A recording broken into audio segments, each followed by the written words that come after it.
Hello, good evening everyone. आज हम पढ़ने वाले हैं प्रीपोजिशन।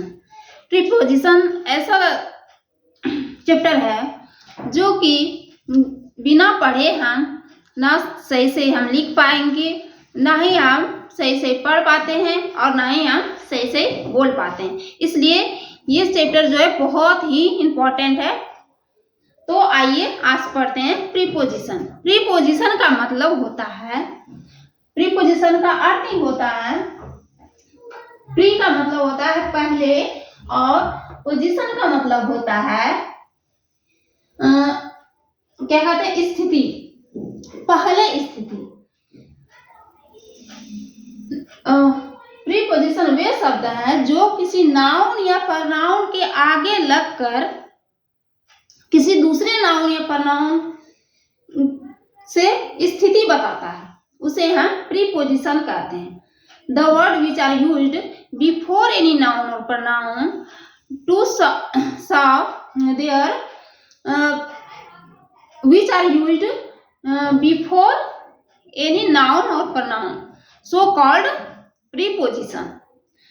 तो आइए हम देखते हैं प्रीपोजिशन और कुछ सेंटेंस बनाते हैं और समझते हैं। ठीक है, तो आइए, जैसे हमको बोलना हो कि वह घर पर है, तो हम कैसे बोलेंगे?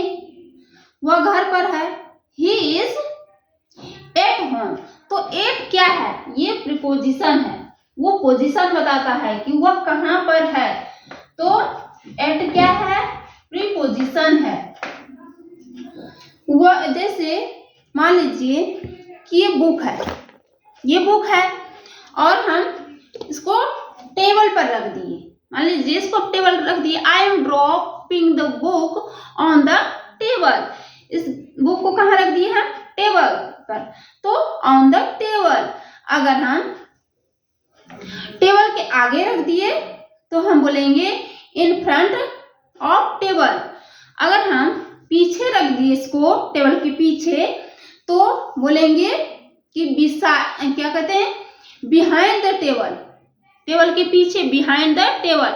अगर टेबल के नीचे हम रखते हैं कोई चीज तो बोलते हैं अंडर द टेबल। बिल्ली अगर टेबल के नीचे बैठी है तो कैसे बोलेंगे हम? The cat is sitting under the table, table के नीचे। ठीक है, तो इस तरह से प्रीपोजिशन का यूज किया जाता है। अगर मेरे इस बगल में है तो क्या यूज करेंगे? बिसाइड। बिसाइड, वह मेरे बगल में खड़ी है, he is standing beside me. वह मेरे बगल में खड़ी है, वह मेरे बगल में बैठी है, he is sitting beside me. वह मेरे पीछे बैठी है, he is sitting, she is sitting behind me. सी लगाते हैं स्त्रीलिंग के लिए। तो इस तरह से हम प्रीपोज, अगर दो चीज के बीच रहे तो उसमें इन बिटवीन का प्रयोग किया जाता है। जैसे आइए देखते हैं, ऑन का हम बता दिए कि ऑन का प्रयोग कहाँ किया जाता है। ऑन का कोई चीज है तो वो सिर्फ उस पर रखा हुआ, या जैसे मैं स्टेज पे हूं तो I am standing on the stage. तो इस तरह से ऑन का प्रयोग किया जाता है। और ओवर, ओवर का मतलब होता है किसी चीज के ऊपर होना, यानी कि टच नहीं, नीचे टच नहीं होना, ओवर होना मतलब ऊपर होना। तो उसके लिए ओवर का यूज करते हैं। जैसे फैन है, वो लटक रही है, तो इसके लिए क्या हम यूज करेंगे? Over. This is fan over the table. Fan जो है टेबल के ऊपर है, तो इसके लिए हम ओवर का यूज करते हैं।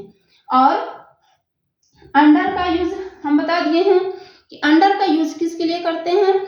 जो कि नीचे है, कुर्सी के नीचे, टेबल के नीचे या पेड़ के नीचे। ही is sitting into under the tree. वह ट्री के नीचे बैठी है, बैठा है या बैठी है।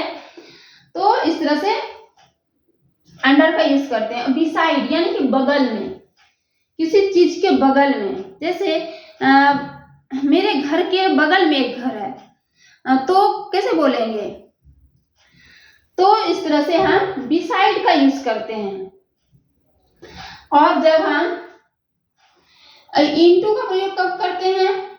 इनटू का प्रयोग कोई चीज तेजी में, जैसे ड्रॉप करते हैं बोतल से दूसरे बोतल में पानी, तो I M drop the water into the बोतल। तो एक बोतल से पानी अगर दूसरे बोतल में डालते हैं तो उसमें मोशन होती है, गति होती है, तो उसके लिए हम इनटू का प्रयोग करते हैं। अगर कोई कुआं में गिर गया है तो हम क्या बोलेंगे? He is fell into the well। अगर हम पेन को कुएं में गिराते हैं तो हम क्या बोलेंगे? I am drop the pen into the well। तो इसके लिए हम into का प्रयोग करते हैं। अगर मान लीजिए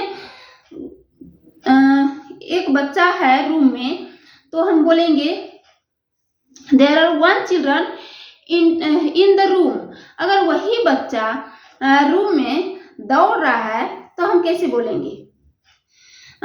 there are one children running into the room। तो इस तरह से into का प्रयोग मोशन के लिए किया जाता है।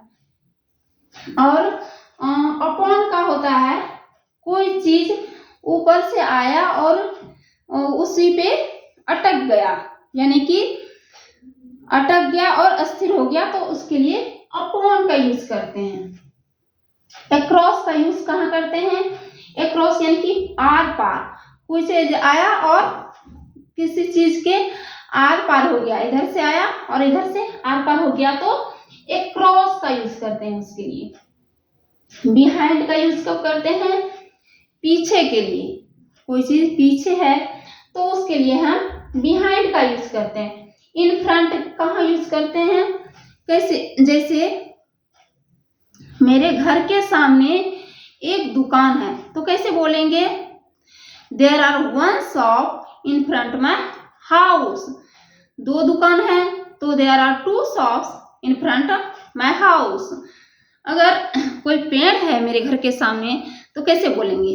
There are tree in front my house. तो इसके लिए इन फ्रंट का यूज किया जाता है। ठीक है।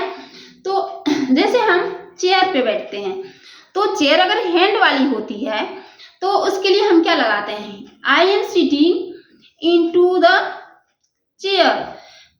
तो I am sitting in the chair, उसके लिए इन का प्रयोग किया जाता है क्योंकि उसमें हैंड लगी होती है। ऐसे चेयर के लिए मैं उस तरह से फिगर नहीं बना पाऊंगी चेयर का, तब फिर भी बनाने की कोशिश कर रही हूँ। ऐसा अगर चेयर हो, हैंड लगी हो उसमें, तो उसके लिए प्रयोग करते हैं इनटू का, इनटू का नहीं, इन का प्रयोग करते हैं। और जब सिर्फ इस तरह का हो टेबल और उसमें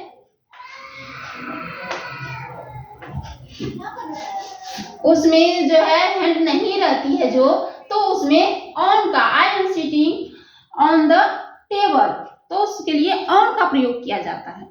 तो इन और ऑन का समझ में आएगा।